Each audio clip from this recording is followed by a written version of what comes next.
don't know if you guys know about this, but we were actually halfway through the year 2025, and so far in these past 6 months, a lot of good shows have come out. Both new series airing for the first time this year, as well as new seasons of older returning shows. And I decided, being a wannabe critic myself, why not talk about these shows that I enjoyed watching a lot? And, hopefully, maybe I can convince you guys to check these shows out also, because, every series that I mention in this video, I love watching. The new seasons or the new show, I love them. So I just want to share my thoughts and opinions on these shows, the new seasons and whatnot. And again, convince you guys to check these shows out, because I really do think they are worth your time. Even if that means subscribing to a new streaming service, right? Like, I know these are expensive, and I know streaming is just a new cable. So even though you subscribe to one, you only to watch one show, you cannot just stick around and just watch the other ones. Like, everyone has Netflix and they watch Stranger Things, but they never watch anything else. And then they complain that there's nothing to watch on Netflix, but there's a lot. Okay? So yeah, I just decided to make this fun little video to give you guys my thoughts and opinions, and hopefully you guys check it out, because again, I love these shows and I cannot recommend them enough. So without all that being said, let's just get right into it. We'll start with the new seasons of returning shows, and this won't be like in any particular order. This isn't like a top 5 list or whatever. I'll just talk to whichever comes to my mind at first. So the first new season of an older show that comes to my mind right now is Andor. Andor season 2. So Andor, what is there to talk about? Now, to get the elephant out of the room, or to address the elephant in the room, I guess is the proper phrase. Andor. Now, a lot of people will say Andor is the best live-action Disney Plus Star Wars show, and I would say the only real competition to that claim would probably be Mandalorian, which I do like Mandalorian. I know people say the show kind of fell off to the 3rd season, but I like it. I do think Mandalorian is great. Is Andor better than Mandalorian? I wouldn't say that. Maybe it is. I don't know. I'm very torn about it, because I do really like Mandalorian, but I mean, is Andor better than those other shows? Like, like Ahsoka or Obi-Wan? Or what's that one people trash on? I think it's called like The Acolyte. Yeah, 100%. Okay. And Andor is like a golden paradise in the middle of an endless abyss of desert known as garbage. Which is, Obi-Wan, Ahsoka, Acolyte, garbage. Get that shit out of here.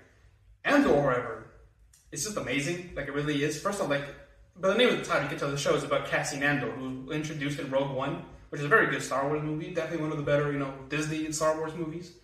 And I really did like Andor. He was my favorite character in Rogue One. I think he's played incredibly by Diego Luna, his actor. He's just an amazing actor. He's incredible. I think he brings a lot to Andor. I feel like the character wouldn't work without him.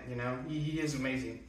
And, just the rest of the cast in the show is also incredible. Adria Arjona, she's just amazing, like always. Stellan Skarsgård, especially, he steals every scene he's in. Even in the first season, Stellan Skarsgård is just, like, he is just a way he talks, and just the way he dominates every scene he's in, and especially in Andor, it's just incredible. He really is incredible. And really, the standout performance for season 2 of Andor has to be, hands down, is Genevieve O'Reilly. She plays Mon Mothma, who was like a pretty minor character in the original Star Wars films. But Genevieve O'Reilly, oh my goodness, is she amazing. She is amazing. Mon Mothma might just be one of my favorite characters, at least in Andor, because just her arc, like her whole thing in the series is just so like captivating. Like, I couldn't believe what was happening. She's just such a great character, such a great actress playing such a great character. It really is amazing what they did with her, especially towards the end of the series, where she gives that like speech, which we'll get into in a bit, but like, not to get into detail right now, but like that speech, oh my goodness, was that amazing. Okay, I've never seen such great writing in Star Wars ever. Tony Gilroy, the creator and main writer of the series, is just really an incredible screenwriter. He made other projects, but I think this is definitely his best work so far, because Andor is just incredible. I would say season 2 is just better than season 1. Just not by a whole lot, but I still think it is more entertaining, at least more captivating for me, at least. Because and season 2 continues the whole 3 episode story arcs. Every 3 episodes has its own little arc. And while I do think the first arc for the first 3 episodes was kind of weak. I mean, I was still entertaining, I still enjoyed it, but really where the series pops off was halfway through with the whole Gorman arc, which, if you don't know Star Wars that much, which, by the way, even if you don't like Star Wars, I would still recommend Andor, because I think it's just an incredible sci-fi series in general. Like, even if you don't know anything about Star Wars, I feel like you can still get into this series and enjoy it, because it is Star Wars, but it's just more of like a sci-fi political thriller, because it's definitely like the series makes the Empire just seriously look so menacing. Like the Empire in the original movies was kind of a joke. They always lose. I don't think they ever really like win in anything. But Andor, they're terrifying. You can see how they can like conquer the whole galaxy because, especially the way they work, like the inner workings of such an organization. I think that's what I really liked about Andor. It goes into like the nitty-gritty, or what did I say? It goes into great detail about how like the political system and how galaxy spanning organization can do all this while these tiny little rebels, because Andor is about the early years of the Rebel Alliance being created, and again it's just really amazing because you get to see these inner workings. People always say that their favorite thing about Star Wars, the Clone Wars, was the politics, the battles, how they plan everything. I think Andor does a lot of that also, which I think again probably why so many people love it, because Andor definitely better live action Star Wars, or just better Star Wars shows in general. And in the Gorman arc, which before I got on the tangent, it has to do with the fact that the Empire wants this planet, and there's a bunch of protesters, so the Empire opens fire and kills a bunch of innocent people, and that whole storyline was just incredible.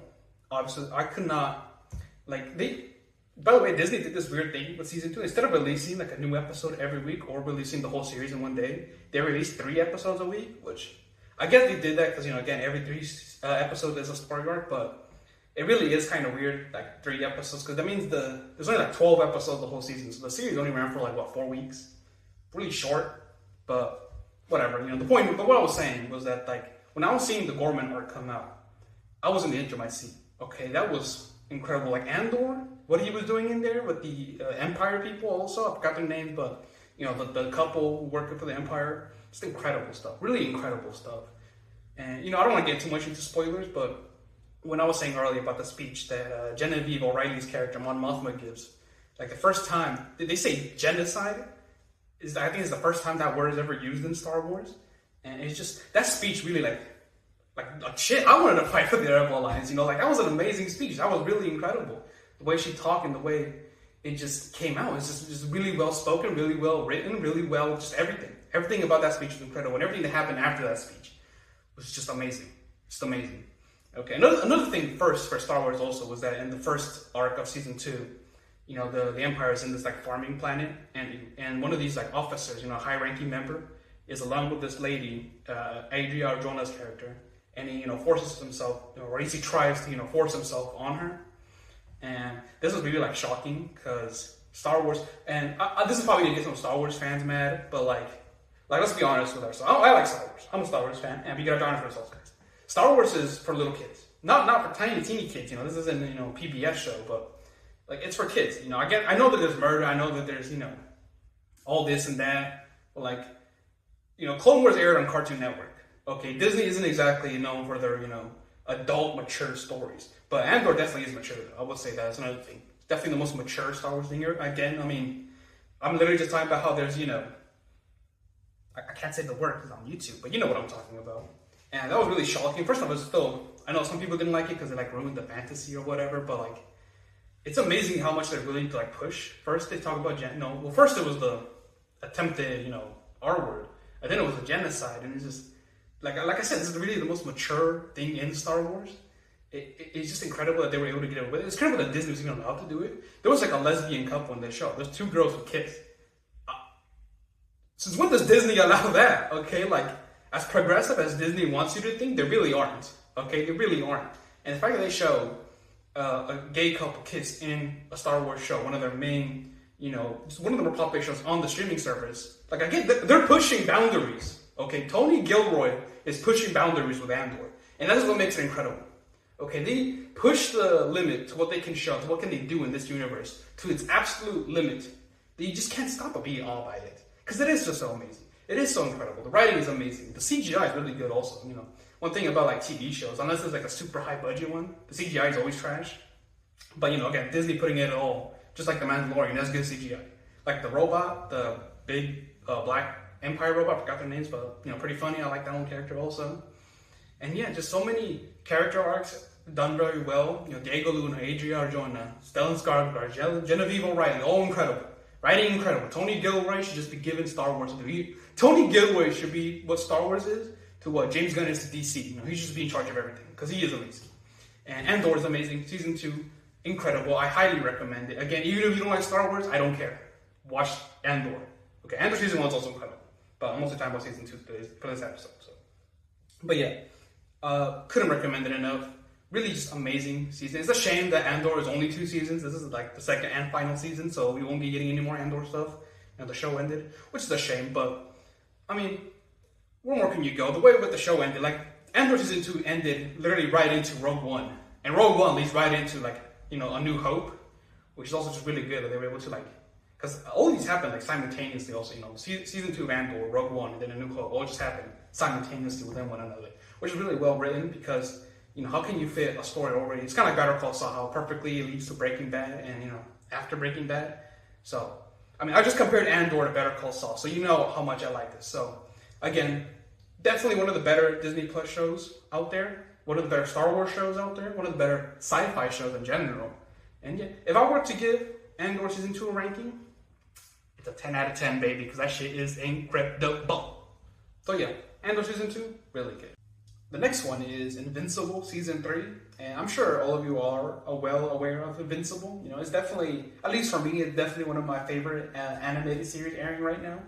And because I know it's just a classic like superhero story of, the strong Superman-esque character fighting all these bad guys and stuff like that. I saw online they call it like white people's Dragon Ball.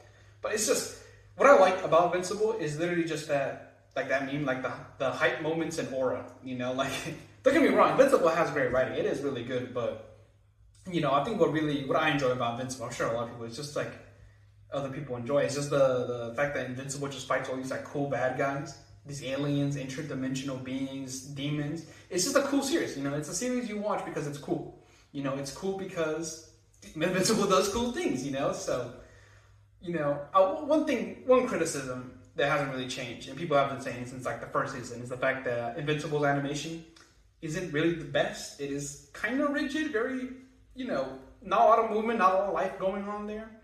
But personally, I think the animation is serviceable. Like, yeah, I can definitely see the growth points. A lot of characters just kind of like stand and pose, they're really just, not no movement there. But I don't know. I think it's serviceable. I don't think it's really that bothersome, at least not for me, But what it does make up for is that's the characters. The characters are very just enjoyable. Invincible is just a super likable protagonist. Like, you just can't help but root for him because he's just a great guy. He just helps people. He's a classic superhero, cliche, but like it's a cliche because people like it, And it's just not Invincible, but like all the supporting characters, like the Guardians of the Globe, Adam Eve. I thought she was also just really good this season. Omni-Man, he did some horrible things, but I think he is redeeming himself. Something with the Cyclops alien, I forgot his name. He's voiced by Seth Rogen.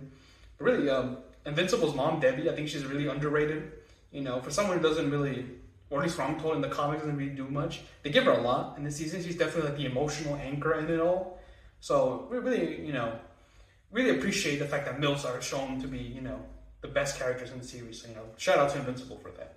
But Invincible, what I am glad about Season 3 also, and that they didn't do what they did in Season 2, greedy-ass Amazon, which, by the way, Invincible airs on Amazon Prime Video, is that Season 2 was split into, like, parts. So Part 1 came out this year, and Part 2, not this year, but, like, Part 1 came out a couple years ago, and then Part 2 came out last year, which was really annoying because it definitely ruined the momentum. I hate whenever streaming services do that, whenever, like, split shows in half.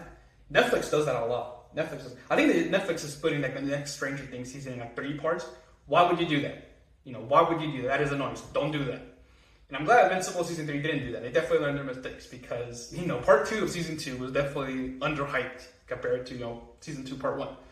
But yeah, I think Invincible Season... My favorite episode of Invincible Season 3, and definitely the episode I think elevates the third season a lot higher compared to the last two, was the episode about the Invincible War. Now, I haven't read the comics. I plan to. I definitely plan to. I know the comics are written by Robert Kirkman, who's also the creator of the Walking Dead comics, which I did read, and I love the Walking Dead comics, definitely amazing. But the Invincible War is just amazing. Like, it's Invincible and the other superheroes in the Invincible universe fighting these evil, alternate versions of Invincible. And it's just really cool. Like, it is really, like I said, it's hype moments of aura. And these aura moments, they're amazing. They're good. Like, it is really good. And, there's other parts also. Invincible fights that one villain voiced by, Aaron, I forgot his name. He's voiced by Jesse Pinkman from Breaking Bad, you know. Which, I mean, people trash on his motivations for doing it. You know, his family or his like sister got killed by Invincible during a fight in an accident. He blames Invincible except of the villain who actually like did the murder. But I can definitely see where he's coming. I don't necessarily agree with him, but I can definitely see where he's coming from. But yeah, there was another episode Invincible goes back in time, or I guess he goes in the future and he fights the Immortal who like turned evil or something. Those were good episodes, but I think the last two, like I said, the Invincible War and like the last episode where he fights Conquest, that like super strong, super old Viltrumite, those were really good. The fights were amazing. Everyone shines, you know. Not to get into spoilers. I mean, I kind of am, but like, not to really get into spoilers. But all of the and the growth that Invincible goes through with like Adam and Eve as well, just the rest of the Guardians of the Globes, is really amazing. It's really like fun to watch because the more these characters go through a lot. Okay, Invincible, he's called Invincible, but he gets his shit wrecked every single episode, right? It's kind of like a running meme in the fan base is that Invincible just gets his shit rocked all the time. But like you see him, and this is what I like Invincible a lot, is that Invincible isn't some like, you know, super powered god. He doesn't always win the fights, but what makes him enjoyable is that every time he gets down, every time he gets his shit rocked, he gets up, he fights, he keeps going, he gets stronger every time. You know, he isn't like a Mary Sue, you know, someone who just wins all the time, someone who just gets everything they want. Invincible works for that. I think that really makes him just so enjoyable. You know, like Superman, I love Superman also, but Superman is just invincible. He literally is invincible. He always wins. I mean, unless you got kryptonite, but he always wins. And I think what Invincible elevates that whole classic superhero, you know, Superman type character is the fact that he doesn't always win. He sometimes loses. You know, Invincible War, he basically lost, you know? But again, he's enjoyable because he keeps going. He's a very likable character. The show is just really good. You know, it's really good. I highly recommend. Again, even if you're not into like superheroes, I would still say you'll find some enjoyment from this, just because, like, who doesn't like watching cool fights? Okay, everyone likes watching cool fights. And, you know, I know, again, the animation, you know, isn't the best, but, you know, most of the money doesn't go to the animation. It goes to getting, like, rich and famous voice actors to play these characters, you know, like, Invincible is voiced by Steven Yeun, you know, Invincible's mom is voiced by Sandra Oh, you know, fucking Adam Eve is voiced by Britta from Community. Shout out to the Community fans out there. But regardless, with all the criticisms, I do think Invincible is great. I do definitely think it's one of the best animated shows coming out, airing this year. And I do think it's probably the best animated show on Amazon Prime Video. And yeah, I think you should just go check it out. I mean, the show is so good, it makes me want to buy the $60 overpriced comics that it's based on. So, you know, maybe I'm just a true fan, unlike you guys. But yeah, Invincible Season 3, if I were to rank it, I'd probably give it like a solid 8 again. There was some criticism. I did think some of like the first couple episodes kind of boring. And again, it can't be overstated. Just the animation is kind of bad, but again, it's still a great series. I still like it. I still recommend it. And yeah, you know, just check it out. We got Amazon Prime, check it out. And I can't wait for season 4. You know, because the Invincible comics are long, so we're gonna get a lot of seasons, and you know, it can only get better from here. The next show is The White Lotus season 3, which aired on HBO, so it's on HBO Max. And yeah, if you don't know about The White Lotus, it's basically an anthology series where, you know, each season is set in a different location. It's all about these groups of different peoples, you know, this big cast of characters all coming to a hotel, the White Lotus Hotel. And they usually go in there because their lives are shitty and they want a good experience. But every single time these guests, they leave the hotel just even in a worse state because some shit always happens in these hotels, okay? Some shit's always happening. The first season took place in Hawaii, and the second season is in Italy. And the third season, which we'll be talking about right now, was set in Thailand, which is a very exotic setting. You don't really see a lot of, like, you know, movies or shows, especially here in the US, set in Thailand. It was pretty cool seeing all that. But yeah, every White Lotus season also has a big cast of characters, and they all usually have their own storylines that will all interconnect towards the end of the series. So let's just go through them. You know, the first storyline involves Walton Goggins' character and his partner Amy Lo Wood. It's like a mouthful. Amy Lo Wood. Say that 3 times fast. But honestly, that storyline doesn't really have a lot going for it. I think what makes it really good though is the fact that just Walton Goggins is just a really good actor. Like, even if you give him nothing, he will give you something. If you give him nothing, Walton Goggins will give you something because he is just really good. And one thing I appreciate about Walton Goggins is that his hairline is receding and he has like a big bald spot on the back of his head, but he refuses to get a hair transplant. So, real hero out there, a real stand-up model for all, dudes getting receding hairlines and bald spots. And Amy Lowood, she's an amazing actress. She was in Sex Education, this other show on Netflix I really liked. And she was good in that one also. And, I'm just going to say it. I know it's kind of mean, but, like, it has to be said, especially if you see the series. Amy Lowood has some big teeth, okay? Look, don't get me wrong. Amy Lowood, if you're watching this, you're beautiful, okay, girl? You're gorgeous. Don't get me wrong, okay? I'm the ugly one here, but, like, you can't deny you got some big fucking horse teeth, okay? I'm sorry. This is, like, really me, but it has to be said. It has to be said. Again, I love you, Amy Lowood. You were great in Sex Education. You're great in White Lotus. You're amazing, girl, okay? Keep slaying. Oh, wait. Keep slaying ye. Anyway, yeah, that whole storyline, again, I can't get into too much detail. I'll just get spoilers and then, what's the point of watching the series? But, again, that storyline is more passive. Definitely just watch it for the character interactions more than the actual, what's going on. In that storyline, there's, like, this character who comes in, played by Sam Rockwell, and he gives this, like, monologue, and it's, like, really fucking weird. I don't know if I can even say it, because this is YouTube. They'll, like, demonetize me, but, like, just watch the season just for that speech, because what he says is just, like, it's funny, it kept me entertained, but it was really fucking weird. So, less said the better. The next storyline involves this, like, rich southern family who go to Thailand because, like, the girl in there wants to be some, like, Buddhist monk. And that whole storyline, like, again, not to get into spoilers, but they lose their money, and so the dad, throughout the whole trips, the whole stay in the hotel, contemplates whether or not to kill him and his whole family. So, really, really gripping storylines here. Again, I really love Parker Posey. She's incredible. She was great in the classic. She was really like an indie star. She appeared in a lot of indie movies in the 90s and 2000s. So really, my queen out there. But Parker Posey, she speaks with like a really exaggerated southern accent. Southern accent.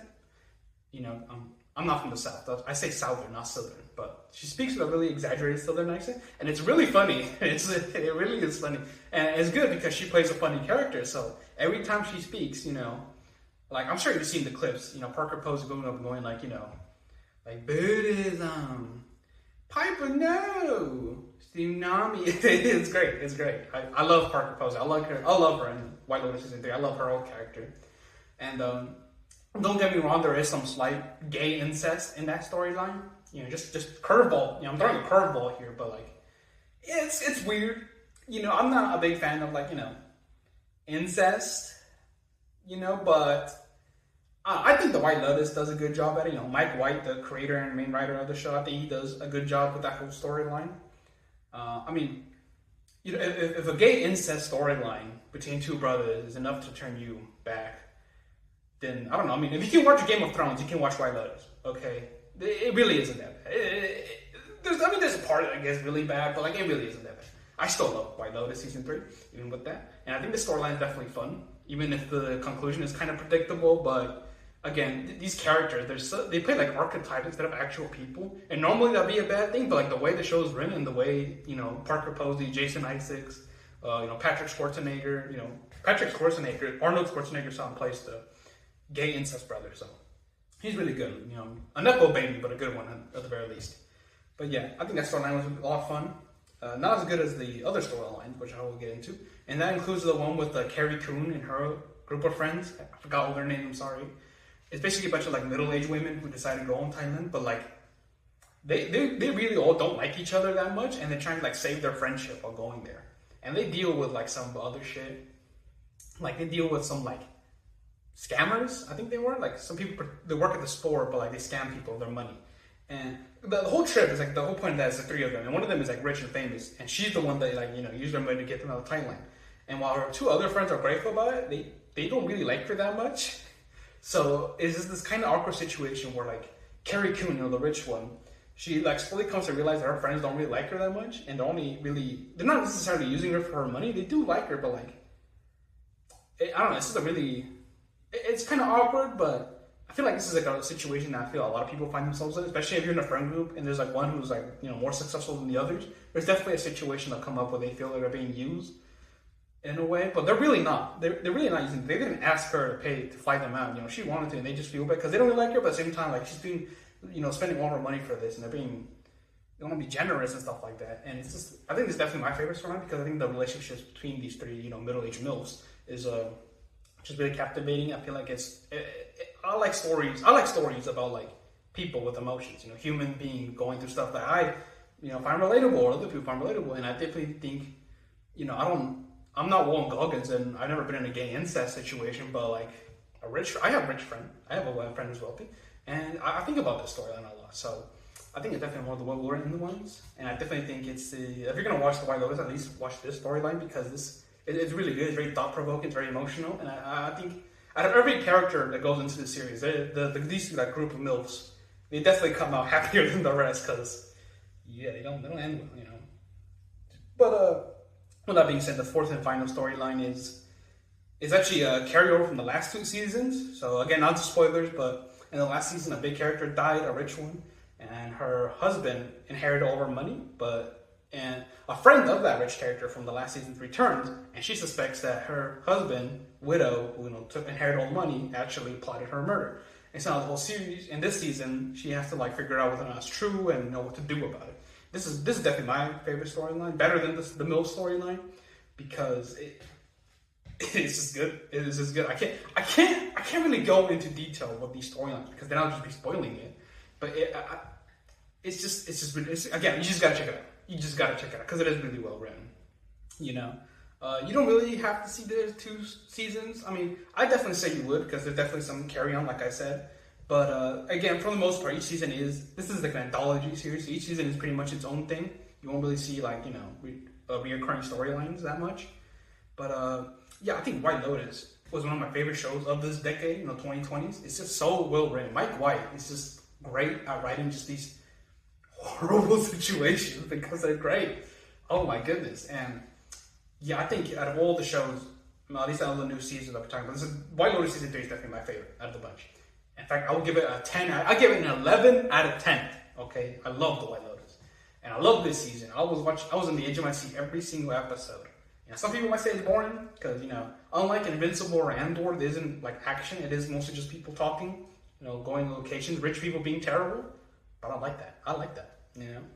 So I would definitely recommend White Lotus. I think this is definitely a series. If you're not into sci-fi, if you're not into superheroes, if you're not into the more of the out there, concepts, and you just more people doing regular things, then check out The White Lotus. It's a good drama series. It's just great. It's great. It's on HBO Max, like I said, and I love it.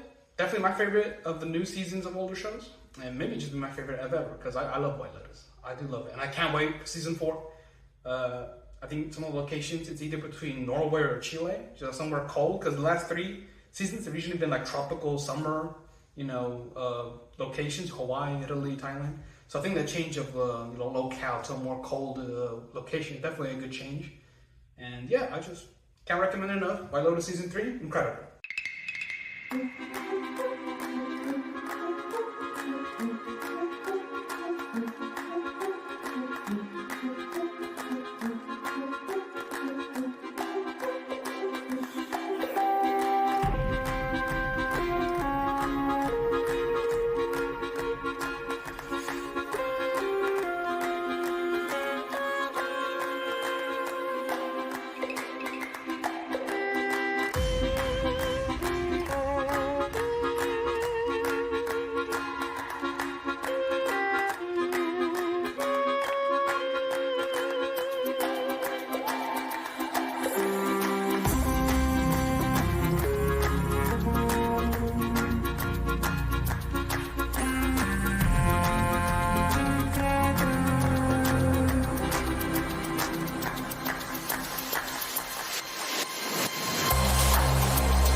talking about is actually a comedy series. So, a change of pace from the last three shows, which were all dramas. And this season is Hacks Season 4, which is also on HBO Max. This was actually an HBO Max original. And Hacks, I love Hacks. I think it's funny. I think it really is funny. If you don't know what Hacks is about, it's basically Gene Smart, who plays this like washed-up comedian who decides to make a career comeback, teaming up with Hannah Eibender's character, who was like this young up-and-coming writer, and they make a comeback. And season 4 specifically deals with Gene Smart's character getting into like late-night talk shows, and they start their own late-night talk show host. And so it's kind of like Jimmy Fallon, Jimmy Stewart. And so the whole season revolves around that. Like, how do late night shows work? How the process that goes into it, how do people come up with their stories, all the drama involved with it, And it was really entertaining, I think it was really fun. It was really funny. Again, I cannot say it's enough. Hacks is hilarious. Okay, I really like it. Obviously, it deals a lot with like, Hollywood culture, movie culture. So, I'm really into all that. I love reading Hollywood gossip and stuff like that. So it's definitely a show that was felt like it was made just for me, especially with the type of humor it has. But I think this season was just really funny. I know I've said it 1,000 times, but I just can't really you can't comprehend how funny the show is. You really gotta check it out, But yeah, what I really liked about Hack Season 4 compared to the other seasons was that the other seasons usually follow a formula where like it starts with Hannah Eibender and Gene Smart hating each other because it should have happened in the last season. But then in the middle they like reconcile the relationship and become friends again. But only to end with like one of them doing something shitty or messing up on something, so they hate each other again. Hack Season 4 isn't like that. It does start with them hating each other and then in the end become friends again, but it ends with them staying as friends. That's nice. That's really nice. I like seeing, Gene Smart and Hannah Eibender, they bounce off each other really well. They work so well together. Hannah Eibender especially. Like Gene Smart is already an established actress. She's incredible. She's been in so much stuff. Hannah Eibender is kind of new and she is great. Hannah, you're great. Okay, I can definitely see a big and fine career for you, I'm surprised she's not on SNL yet, because she really is funny, She had this like comedy special on HBO Max. I forgot what it's called, but she was really funny in it. And, we all love our gingers. So, my ginger queen out there, Hannah Eibender, God bless you. But, yeah, like I said, their characters were fun. Jimmy and Kaylee, I kind of forgot her name. Those two minor characters, they show up a lot. They're really funny. I think they especially popped off in this season. All the like minor side characters play really well, This being a comedy, obviously I gotta mention some of my favorite funny parts. There's like this one scene in the show where Hannah is in a parking lot and her phone is dying, so she needs to go to the store to get a charger. But as she goes inside, but before she leaves the store, the guy tells her that she has to buy something in order to use the charger. So she buys, it's a sex store by the way, so she buys a dildo. And then she like returns to the parking lot. Her phone is charged only for her car to be towed. So she's just standing there with a dildo in her hand. When then a couple come by and they're like, "Oh, we'll drive you home." And then they like offer that they want to do like a weird threesome thing. She agrees to. So as soon as she gets to the pound, he gets her car back. She gets a call, and she thinks it's the couple that she was talking to who wanted her to come inside. So she accepts the call, and she's just like, "Oh, is this my friends from the sex shop?" It turns out it's a doctor saying that Gene Smart had a heart attack. It's really funny. Okay, I don't think I explained it well, but it is really funny. Like the show is just filled with so many funny moments, and again, it's a good look into like the late night talk show host culture and movie culture in general. So again, this show was made for me. It's my type of humor. It deals with stuff that I find interesting. I love reading about, and the characters were well done. This series is definitely very. I want to say this doesn't make me sound like a weirdo, but it's definitely a female point of view show. All the other series were created with like a male target audience, Invincible, Andor, White Lotus. Hacks is definitely one with a female targeted audience. So, we love diversity here. I love diversity. So Hacks is really amazing. Season 4, I will say the last episode, season 4, was kind of weak. Because in that episode, the characters will go to Singapore, and they talk about how great Singapore is, like, oh, Singapore is amazing. And it just to feel like just get the ad for Singapore, like, the government or like some like travel agency paid them to do all this. And obviously, episode 9 felt more like an ending because it had like the big moment, it had a climax, it felt like it led on to next season. And episode 10, which is like the actual last episode, it felt more like an epilogue. Like, it wasn't really that, bombastic as compared to the last episode. Like in the last episode, Hannah Eibender's character almost like killed herself. Okay, so to go from that and then to just like, oh my god, Singapore. Yeah, it's weak. I wouldn't say it's bad. I think it's still fun. It still had its moments. Like, that episode, Jean Smart obviously doesn't speak the language in Singapore, so she has like a translator, and the translator doesn't translate the jokes very well, so as you can imagine, a lot of funny situations there.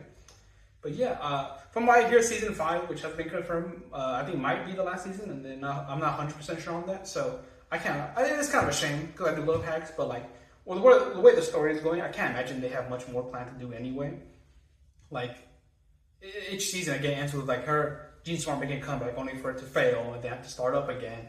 And you can only do that so many times, Like, I think starting a late night talk show was definitely a size he get. But I don't know, maybe you got something cooking, you gotta let them cook.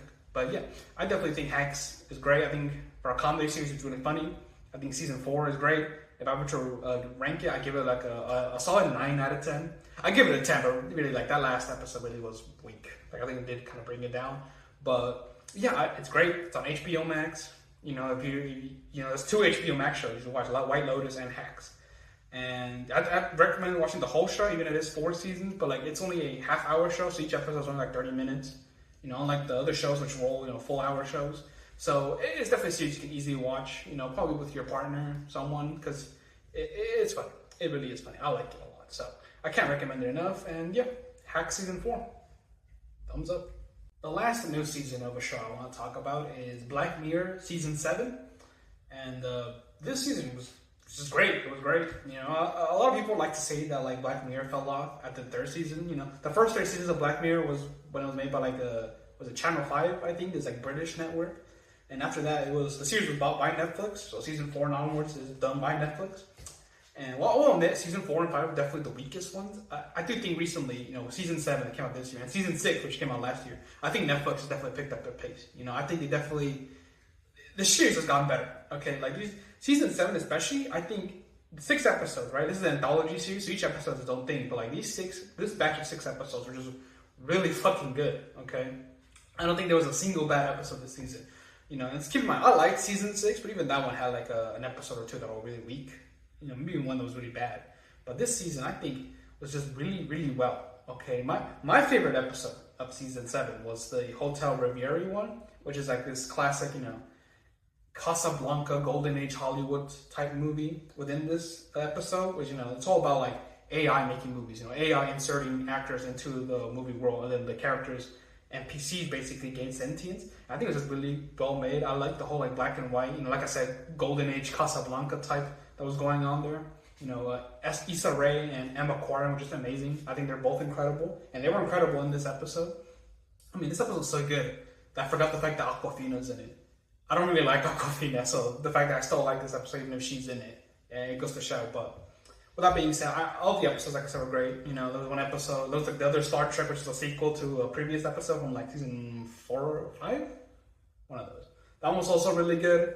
There was one that had to deal with like Mandela effect. There was another episode about like, wasted opportunities, memories of the past. It was like this really fucked up episode about like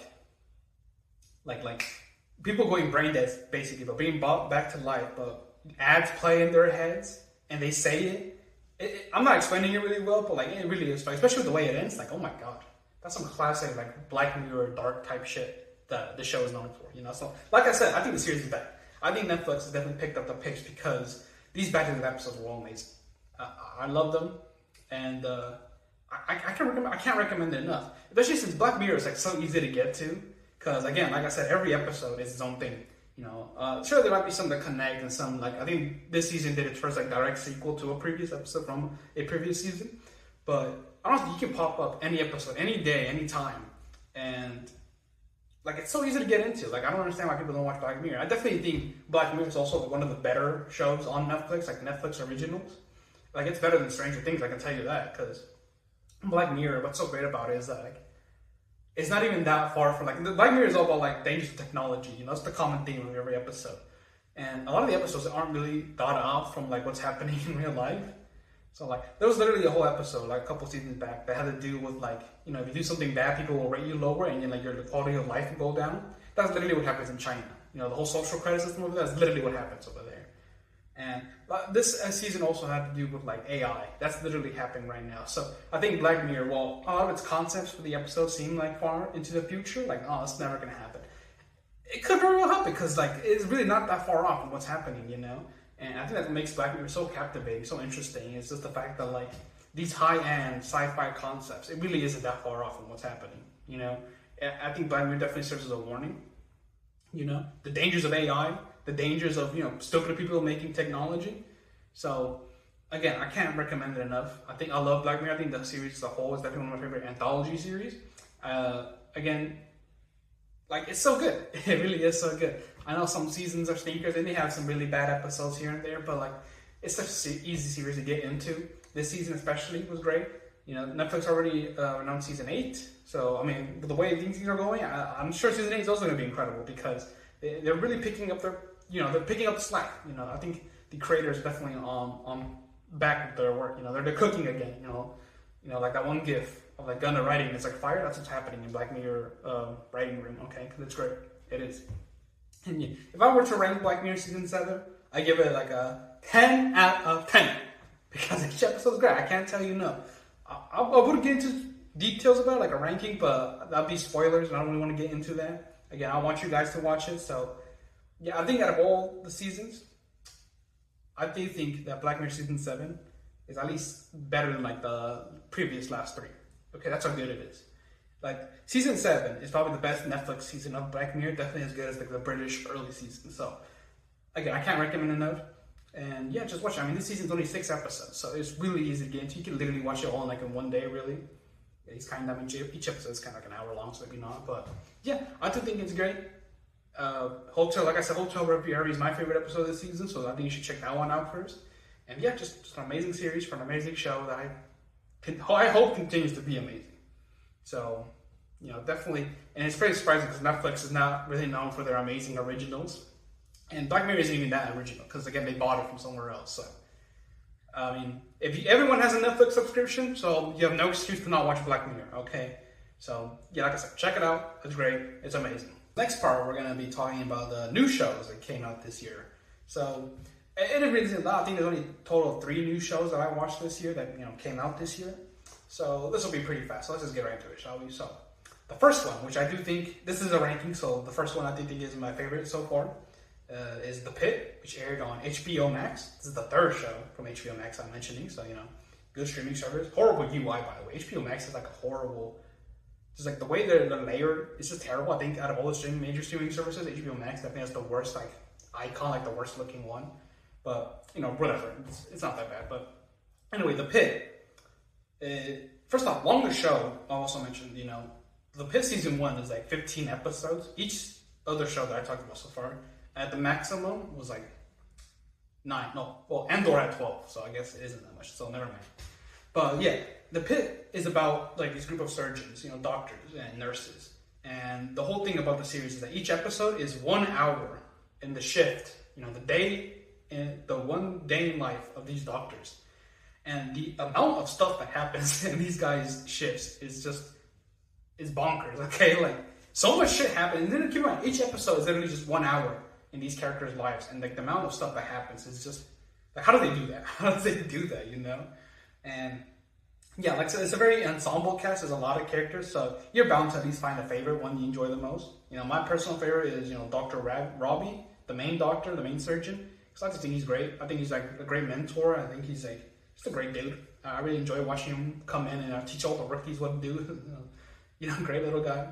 But yeah, and another thing I think that made The Pitt so enjoyable for so many people was the fact that like they show you everything. Okay, like this is a show about surgeons, so they're doing a lot of cutting up. You know, they're doing a lot of surgeries, and the show does not shy away from showing you all the fucking nitty gritty. You know, like they show everything. Okay, like there's one episode where this woman's giving birth, and they show the baby coming out. They show everything, and there's a lot of blood. There's a lot of guts. It's also like really depressing at some points because people die. You know, like just like any hospital, people are just gonna die. This is just a thing that happens, you know.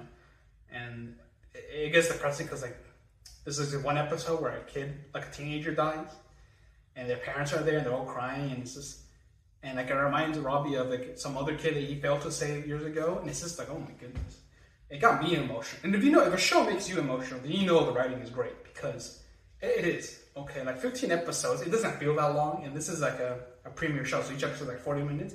But it really goes by fast because so much shit happens in it, you don't even realize how fast it's going, And yeah, like I said, you're bound to enjoy one character. They're all fun. I think it's a very big cast of characters. If you're like a doctor, if you're a nurse, or if you work in like the medical field at a hospital, you need to check the show out. Because what I'm told, I have friends who are in the hospital, work in that field of work, and they tell me that the show is realistic. They show stuff. So I definitely think you should check it out, especially if you work in a hospital, because that's what you guys do. This is what happens in your life. So, I mean, you're not probably not surgeons. I seriously doubt most of you watching this are surgeons. Very high career. But yeah, still, I think it's very enjoyable. HBO Max. It's probably my favorite show of the year so far. Again, it's not a whole lot, but for what it's worth, I do think The Pitt is great. They already announced the season 2, and that's coming out in January next year. So they're filming these back to back. So this is like classic TV. Like 20 episode seasons, each 40 minutes, and each new season released every year. So I'm glad we're going back to that formula. It's more content, faster content. And yeah, I can't praise The Pitt enough because it really is amazing. It really is great. It really is realistic. It's really nasty. It's really enjoyable. So what more do you want, So yeah, The Pitt season 1. If I were to give it a ranking, actually I think it's too, I don't think I should give a ranking to these. It's too early to say, but because I like to do rankings at the end, especially with new shows. So, but I think for now I'll probably give it like a solid, like a 9. I'll give it a 9 because it's great. It's a little too nasty for me personally. There were some parts where I had to look away, so I'm just have to stop me from giving me a 10. I'm really into like gore or stuff like that. That's why I'm not a nerd. That's why I don't work in that field. But very enjoyable show. Very enjoyable show. Anyway, with that being said, the next series we have to get into is we're going back to Disney Plus, and that is Daredevil: Born Again. Now, this is a sequel series to the Netflix series Daredevil, which aired on Netflix. Which you don't know, Daredevil, the Netflix Daredevil show, is part of like the Marvel Cinematic Universe. It does take place in the same universe as the main Marvel movies, but this is Disney leased these characters and other characters like Jessica Jones and the Punisher to Netflix, and they made their shows. But then the lease ended, so these shows and these characters now fully in Disney's control again. And Disney decided, since Daredevil is the most popular one, let's make a new show about it. And Born Again is a continuation of the last Daredevil show. It does take place after that. And, again, the first episode, like the opening scene is just like, oh my goodness. It's a really good fight scene, really lasts long also, which is a good thing if you ask me, because I like fight scenes that last long. I think they're more impactful, I think they're more, cool to watch. And, this is a superhero show, but unlike Invincible, which is more, like flying, superpower thing, it's just Daredevil beating up bad guys, And like I said, Charlie Cox is a great actor. I think he's just amazing. Vincent D'Onofrio as the Kingpin. Definitely one of the better Marvel villains out there. He's just he's so evil, but he gets away with so much. Like in this show, Born Again, the Kingpin becomes mayor of New York. Like you might say, a person with a known criminal history. Like in the main Daredevil show, Kingpin was literally arrested and he was exposed for his crimes, and yet he becomes a political figure. Well, I mean, if you ask me, that's kind of realistic, all things considered. But not the point. Regardless, I do think it's great. The Punisher shows up in it. He does a big role. John Bernthal as the Punisher is great. He's also great. I love that show also. And yeah, there's some criticisms. So I think some episodes were definitely weaker than the others. Which, if you don't know about the development history of Born Again, that whole show was a mess. Okay, like that show got rewritten like a bunch of times before it got into production. And apparently some episodes, some storylines were carryovers of the rewrite. Before the rewrite. So there is that. But overall, I still enjoy it. I know Marvel. At least there's a lot of like Disney Plus live action Marvel shows. And while some people told me like Loki and WandaVision are good, I personally found most of them just boring or not that interesting. Like the ones I've seen, like Hawkeye or Falcon and Winter Soldier. I think they're all weak. Even Loki, which I saw the first season and the second season, I thought Loki was mid. Like, I mean, yeah, I can see why people like it, but like, it didn't connect to me personally. But Born Again, I think is definitely the best one. I think, Daredevil Born Again, in my opinion, is definitely the best live-action Disney Plus Marvel show. I don't think it's as good as, like, the Netflix shows, like the original Daredevil, but I think we'll just have to wait and see, because this is only, like, one season, so it can't really compare it to a full series where it's just barely beginning, But, yeah, I do know Season 2 has been confirmed coming out next year, and all of the Defenders are coming back, the Punisher, Jessica Jones are coming back, which I think is pretty cool, because I like those, I like Jessica Jones, I like Luke Cage, I know most people who watch Netflix Daredevil don't really watch the other Marvel Netflix shows, but I think they're all great. So I'm glad they're coming back.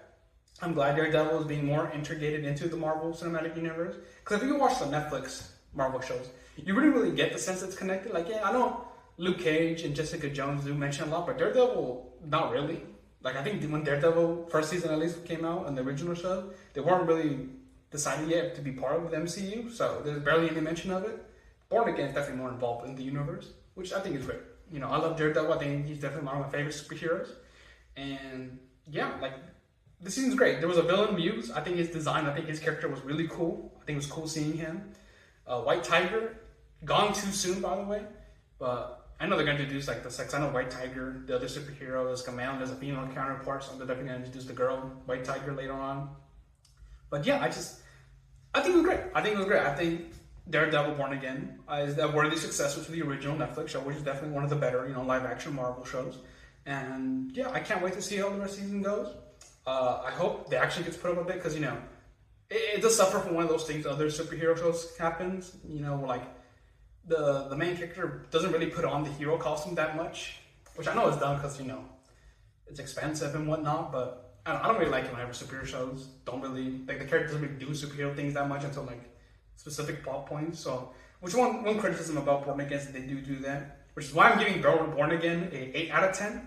I do think it's great. I did like it. It's definitely very flawed. I can definitely see why some people didn't like it. Personally, I did, but I do hope they fix that in season 2. And I will be watching season 2 because I do think it's great. I do think Disney really hit it hard this year. Andor, probably the best Star Wars show. Daredevil, definitely the best Marvel show, or at least Disney Plus concerning era.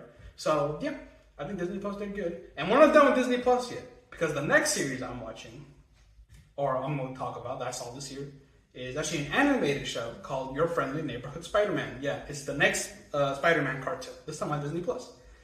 And, right off the bat, I know I complain about like Invincible's animation, but Your Friendly Neighborhood Spider-Man's animation, it's different. I'll say that. It's very different. I could definitely see why some people were turned off by the show just for the animation, because it is like, it's something you gotta get used to. Like, I wouldn't say it's bad. I would say if you watch the series, I do think the animation kind of just, you grow used to it. Like, it doesn't become that noticeable, doesn't become that bothersome. I know they chose the style similar to the X-Men 97, but even then I think X-Men 97 did a better job of that. So I would say Your Friendly Neighborhood Spider-Man, the animation is not really my cup of tea, and I'm sure it's not for a lot of people, but regardless, I still think it was a fun series. I did think it's not connected to the MCU. Maybe it's part of like the multiverse, but the main show isn't. And I don't know, it's just fun. It's just seeing these, cartoons, because the thing about cartoons is they show you a lot more of like the obscure villains, a lot of obscure characters, just like the show does. Which, by the way, like, there's no like Mary Jane, there's no Gwen Stacy, which is kind of odd for a Spider-Man. No big main characters like that. But I don't know. I think what we got was still good. I think this is definitely my least one of all the shows I talk about in this video. Doesn't say that's bad. I still very much enjoyed it, but I don't know. I think it's kind of hard to explain, really. But like, I see the potential, I guess, is what I'm trying to say. Is I can definitely see this becoming greater. Like, I love X-Men 97. That was another animated Marvel show on Disney Plus that came out last year. I love that. I think that was amazing. And Your Friendly Neighborhood Spider-Man, I definitely think it's up to that. Maybe not on the same level, but definitely on the same playing field. Because again, I see the potential. I think it was great from my watching. What I watched, it was fun. It was a fun little series. Animation can be a little rough, to get used to, but I think if you do stick around with it, I think you will enjoy it, because it's Spider-Man. Like, it's a classic Spider-Man story. Spider-Man as a teenager. Each season is also going to be like, Spider-Man going through a new phase. Like, season 1 was him in freshman year, season 2 could be him in sophomore year, and then so on and so forth. And I hope they continue him after high school, see him being an adult, because we don't get a lot of that. We don't get a lot of like adult Spider-Man stories, So yeah, I like it. Like I said, I'm going to get like an 8 out of 10, and I'm sure it'll be great. I'm sure later seasons will definitely improve, because the first season, I still enjoyed it. I can see why people didn't, but I'm sure, but like the season 2, it will be better. You can quote me on that. So, yeah. So I think that's all the shows new coming out, or new that have come out. Before I end the video, I decided, I want to talk about some old shows that did not have new seasons, but I actually watched them this year for the very first time. And it was these 2 comedy series. And, let's just get into it. So the first one is What We Do in the Shadows. I saw for the very first time. This show first aired in 2019. and ended last year in 2024. I watched it for the first time this year in 2025. What We Do in the Shadows is a spin-off of the 2015 film of the same name.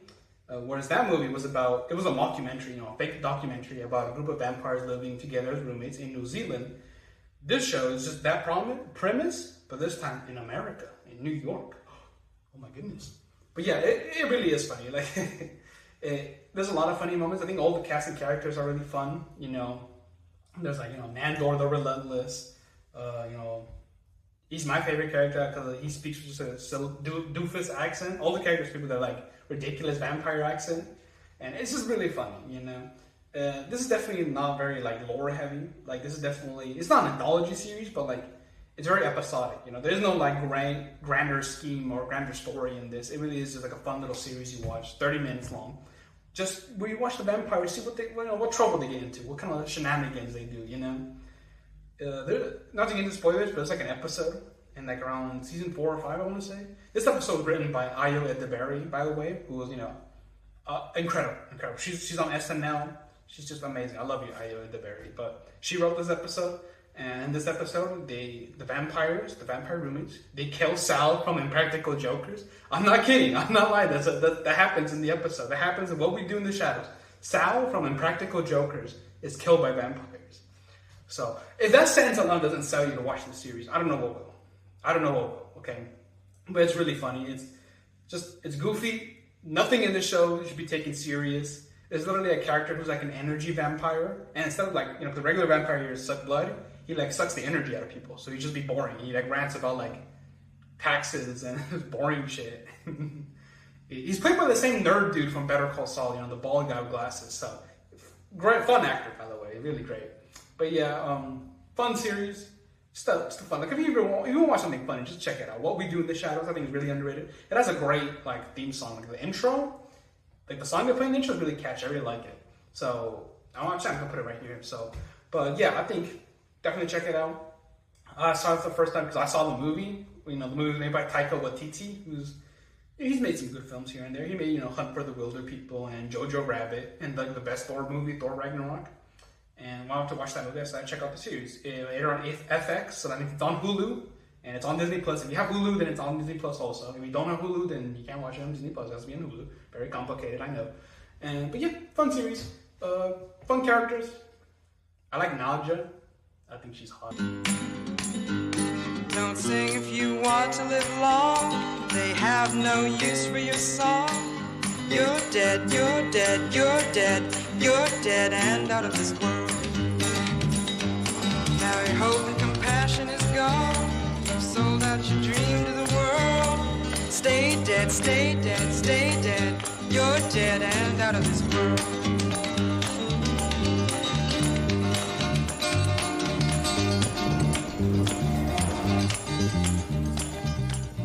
Next series, another comedy series I want to talk about is Insecure. It's on HBO. This show is created and stars Issa Rae, who, if you don't know, I checked this show out because it was recommended to me by Netflix after I finished watching Black Mirror season 7. Issa Rae was in Black Mirror season, my favorite episode by Hotel Riviera, which if you remember I mentioned. And she starred and created this series, and Netflix recommended it to me, which at first I thought was odd that an HBO show is on Netflix. Like, it should be on HBO Max. What the fuck are you doing here? But I checked it out, and yeah, it's another funny comedy series. Pretty short. I think it first aired in 2016. I think it ended in 2021. Each season, again, 30-minute episodes. This is more like black humor. Issa Rae's black, so if it takes place also in LA, which I'm from LA, so it's very fun. It's in Inglewood. I didn't really go to Inglewood that much, but again, it's more about like the culture of the black African American culture community in Inglewood, as well as the greater Los Angeles area. And that's to deal a lot with like Issa Rae's own personal life. Like the main character is really called Issa. This is based on her experiences. The show is also based on her like web series on YouTube, which I think was called Awkward Black Girl or Awkward Black Teenage Girl, something like that. Which I've been checked out. Clips I've seen, I think it's also pretty funny. And I think Issa Rae is really funny. I think she's great. I think she's a great comedian. And this series is largely a comedy and has to deal a lot with humor and stuff like that. A lot of episodes get pretty serious. They deal with like a lot of serious issues, especially that face the black community. And these series episodes are like just really good dramas. Like, oh my goodness, like I like the more serious episodes, the funny ones, because I think the drama and like was really well written, really captivating, and it's just, I mean, it was kind of like tonal whiplash, but I don't know, I still liked it. So, I would recommend the series. I think it's honestly leaving Netflix and is going back to HBO Max, which, yeah, I guess is a good thing. But yeah, honestly, I recommend it. Insecure, Issa Rae was great, very funny series. I just. Two comedies. There wasn't a lot of comedies. I think the other one, Hacks, was like the only new comedy I saw. All the rest were just like dramas. So I think it's good to take breaks from these drama series and watch some comedies. So yeah, like I said, What We Do in the Shadows, Insecure. I think I give both shows 8 out of 10s. Mostly because I think with comedies there isn't really that much substance besides the humor. So it's hard to say like call them really great or anything. I still really love them though. But yeah, fun series. And I think that should be it. Other shows that I'm looking forward to coming out this year as new shows, there's like a new Dexter spin-off, Dexter Resurrection, which I mean, yeah, they're still milking the franchise, but hey, there was last year a prequel series, Dexter Original Sin came out, and from what I hear, it was pretty good, so I don't know, maybe a sequel series would be good, especially since, Dexter ended horribly. That last season of Dexter was horrible, so maybe I'll check it out. It's on Paramount Plus though, I don't got Paramount Plus, so maybe I'll subscribe to it, I don't know. There's like another Alien show based on like the Alien franchise. It's called Alien Earth, and I love Alien. I love the first 2 Alien movies. Alien Romulus, the new one that came out I think last year, was also pretty good. And this show is created by Noah Hawley, who's like the guy who made Fargo and Legion. These other 2 shows I think were great. And this one's coming on Hulu, so I have expectations it's gonna be just as amazing. And what else? I think there's like a new Avatar animated series coming out. I'm not 100% sure on that, And I'm in Avatar, I'm talking about like Last Airbender, not the fucking blue people. But then there's another one, which I think is great. I love Last Airbender, I love Legend of Korra. I think both of them are amazing, so I definitely want to see the next one, especially in that universe, which I think is really great. Again, I'm not 100% sure if that is coming out this year, but I'll be looking forward to it. And for new seasons coming out, there's, Peacemaker Season 2. I think Peacemaker is definitely some of the best like ongoing DC show right now. So I can't wait for that. Especially wonder how they're gonna because the DC universe got rebooted, and Peacemaker Season 1 takes place in like the old DC cinematic universe, while Season 2 is gonna take place in the new one. So I do wonder how they're gonna balance that, like what they explain. But James Gunn is great, so I have no expectations. This is gonna be amazing. I have expectations. It's gonna be amazing. I'm sorry, set up the tongue, but yeah, Peacemaker Season 2. I think there should be a new South Park season coming up pretty soon. South Park did kind of fall off, but I'll still watch it. I still like South Park, so I'll keep watching it. I think there's like a new season of Rick and Morty airing right now. I could be wrong. I haven't checked it out yet because it's not on any streaming service. So I'll probably wait until it comes on one and then talk about it. What else? I know there's like more. Stranger Things, the final 2 Stranger Things is coming out this year. Again, Netflix is doing the fucking stupid thing where it's being split into 3 parts and they're all releasing on holiday. I think the first part is coming out like on Thanksgiving, second one on Christmas, and the third one on New Year's. I fucking hate you, Netflix. Okay. Which, by the way, I don't even talk about how long it also has been between seasons. Season 5 of Stranger Things came out in 2019. It's been more than 5 years, okay? Millie Bobby Brown's like a grown-ass woman now. Most of the cast are like grown-ass adults, okay? Oh my god, I should not be taking this long to make a new season, okay? Jesus. Andor came and ended in the middle between Stranger Things seasons 5 and 6. Or 4 and 5. I think it was 4 and 5, my bad. But yeah, I'll still watch it. I still like Stranger Things. Who doesn't? But I'll still check it out. And that's about it. I think currently I am gonna start watching Superman and Lois. That one Superman show they aired on the CW a couple years back. I'm also doing it in preparation for the Superman movie that's coming out later in July, which I'm excited. I want my Superman face. I'll probably be checking that out for the first time. And yeah, I think that should be about it. Thank you for watching. I do hope you check these shows out because I do love all of them. I do, I think I talked about 10 shows. All of them are incredible. All of them are amazing. Definitely worth checking it out. And yeah, hope you'll have a good day. And I'll see you when my next video comes out because I'm going to be a professional YouTuber. We'll see if I live up to that. So yeah, bye.